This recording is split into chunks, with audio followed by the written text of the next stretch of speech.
we're sitting on this. Now, that is our lawyer. Comfort is resting. We have someone who was on that plane. I think he said he was sitting on the same row, on the other, on the part of that row. He's a lawyer, he's a legal practitioner and a passenger on that Ibom Air flight from Uyo to Lagos. David Ogebe joins us virtually. Mr. David, thank you so much for coming on the program. Thank you. Good morning. Thank you for having me. It's good to have you coming. I'm also excited to the fact that you're a lawyer. So we saw your statements. You released your statement, and I wish I could get to part of that statement, maybe later. But you gave your own account of exactly what played out. If I summarize that statement, you were basically saying this lady was triggered. At no point did she refuse. But I'm not going to speak for you. You were on that flight. So tell us, where were you seated, your seat number, where was she seated, and what exactly happened that things escalated to the point? Because what you're going to tell us now is what none of us is... So none of us is privy to what you're about to tell us now. We've only had a statement from Ibom Air, and now a lawyer who was not in that plane but briefed by Comfort has spoken, but you are an eyewitness. So, Barrister, tell us what played out. Okay, thank you. Yes, I'm a lawyer, but I'm appearing this morning, and I'd like to just stick to that.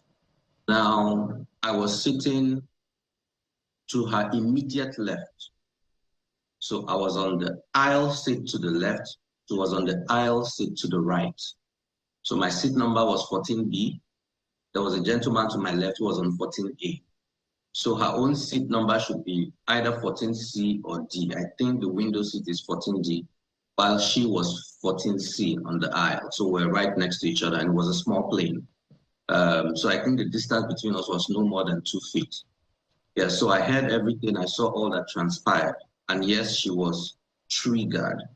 Even though the lady, the air hostess, the second air hostess who was speaking to her, was directing all her instructions to her, just me sitting down there, I actually felt humiliated myself, just looking at the way the lady was being spoken to.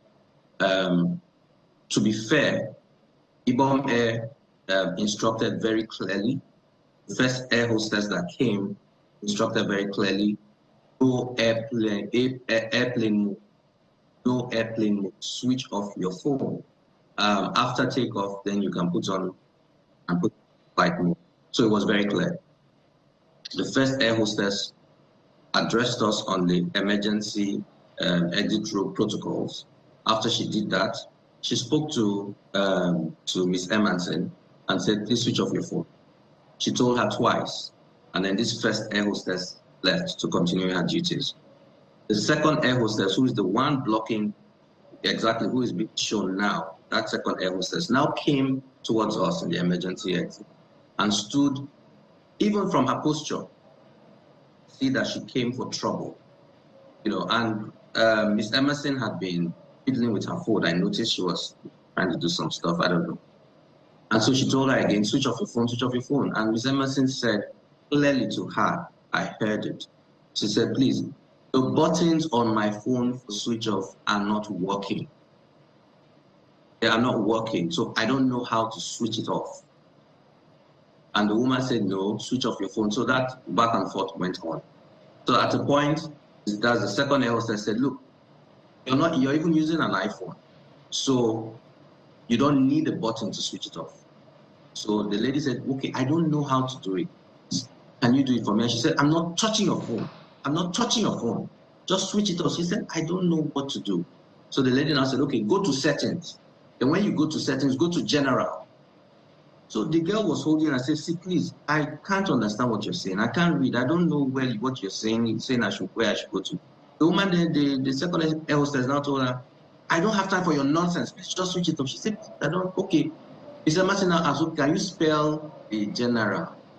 So the air hostess started actually saying G, okay, G, then E. So that was the point that the gentleman on my left and I said, come on, what's going on? You know, calm, don't speak to her like this. Let's, you know, the second air hostess did not even acknowledge her. She didn't even to my side to even see that someone was speaking. So at that point, I asked the gentleman to arrive. I said, please, can you just help this lady? You know, I don't use an iPhone. I've never used an iPhone, so I'm not too familiar with settings and all of that. So the gentleman to arrive now took the phone and started trying to sort it out. So when that was going on, Miss Emmanson started talking to the second air hostess. I said, why are you embarrassing her like this? Why? I mean, why? And then the air hostess told her, you better keep quiet now. If you say another word, I will deal with you. That was when Miss Emmanson flared up and started cursing. I cannot say the things that she was actually saying because the language was very flowery and X-rated, I can't say.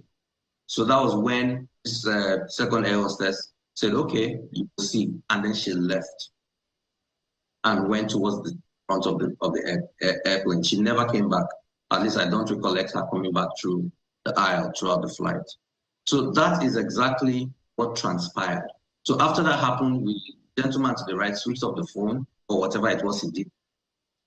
And a couple of passengers tried to say, switch off your phone, don't risk our lives, blah, blah, blah. And then we told them, no, that's not what happened. She never said she wasn't going to switch off her phone. She was trying to switch off her phone. She said she had issues switching it off. And so the passengers calmed down and we took off. So that is what happened. But it was clear, at least to us on the emergency exit row, it was clear that there was a problem here. She needed to be handled very well. Because this lady kept simmering throughout the flight. She was cursing. I could hear her because I was right next to her. She was really upset. She felt as if these people are just against me. And why? She said she bought this ticket with her own money. So why should they treat her like this? That's what she was saying, and that's what I'm hearing. And I can't tell you what the other thing she was saying because they were really nasty. But she wasn't directing to anyone, but she was just talking. So it was clear that she was angry. And the second air hostess, the aggressor, kept checking, kept peeping to see how things are going at our end throughout the flight. I noticed it. So the passenger by my side, as we're approaching landing, we're like, God help us, so let's get out of this plane before anything happened. And we were saying it in jest, but we also knew that something was off. We're so worried that I discussed with him. I said, okay, when they were telling us to stow away and put everything ready for landing, the lady didn't even hear any of that. I told her, I said, we're landing, is switch off your phone, put it away.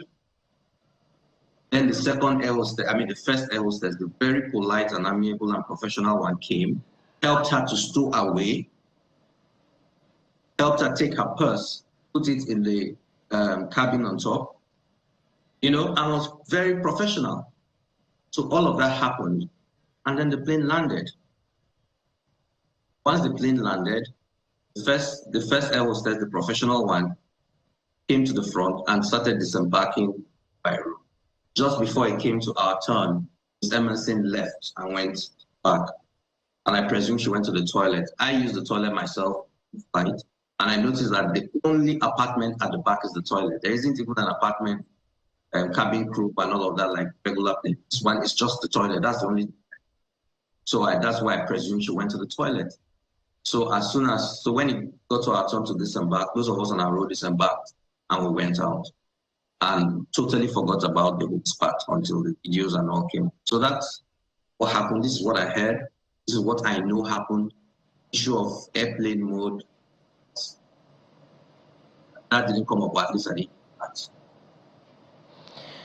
So, Mr. Ogebe, first of all, if I heard you correctly, you said Ms. Emmanson said she couldn't read.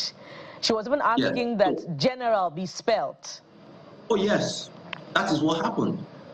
So whether she meant that she couldn't see properly or she couldn't read as in wasn't literate, I don't know. But that's what she said. And the second L started spelling. Okay, G, okay, E. That's what happened. Okay, but because in subsequent interactions, she didn't sound like somebody who wasn't educated. So I just wanted to put that out, for a clarity, if we can get clarity from that.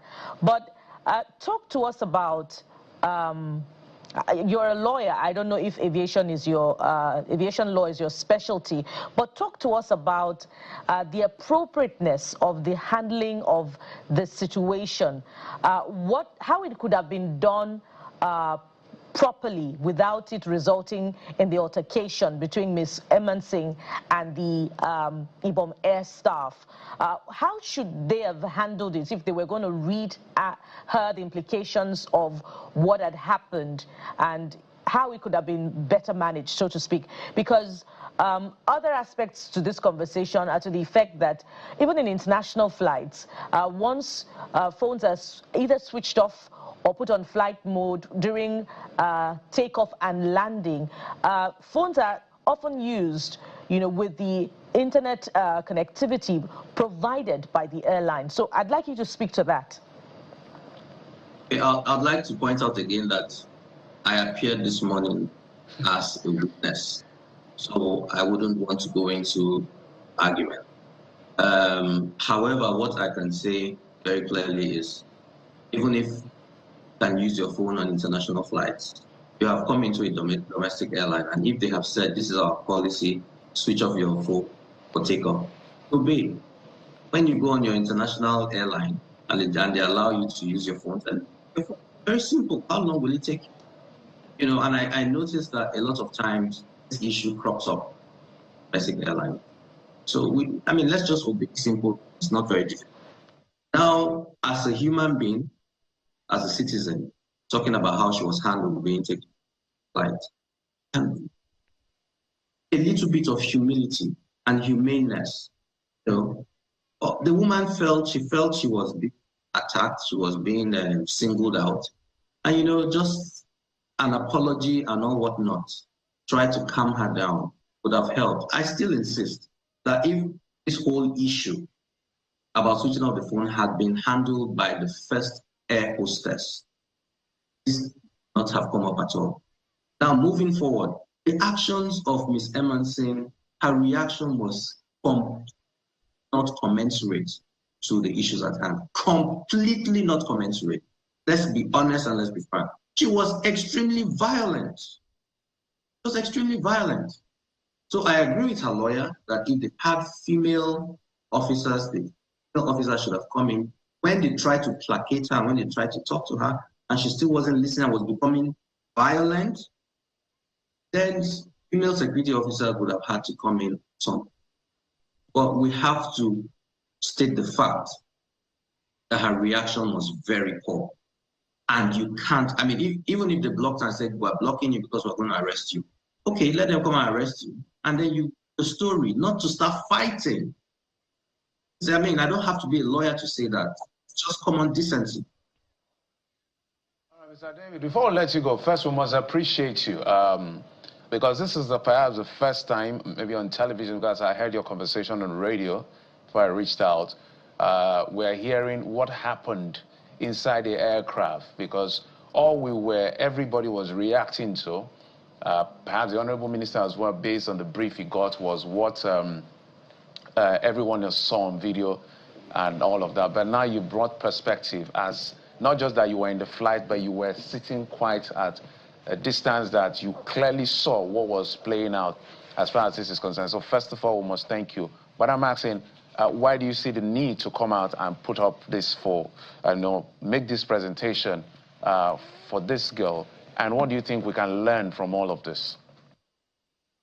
Okay, thank you. It took me a lot to actually come out for various other personal reasons going around my life right now. But I felt the need to speak up because there was only one narrative being given out there, that this was a regular, indisciplined Nigerian was refusing to obey simple instructions. That was the narrative, and the whole social media and everywhere was really fell apart. So I felt it was important to bring this narrative so they know that it wasn't a question of indiscipline. Secondly, I thought it was important that Ibom Air hears about how one of their air hostesses acted, so that they can learn. That lady needs some training, and I also thought it was important that Ibom Air hears about the very first air hostess, who was very professional. They even need to give that girl an award. I think she was excellent. So that lady did so well, but the second lady did very badly. And so everyone learns from the situation.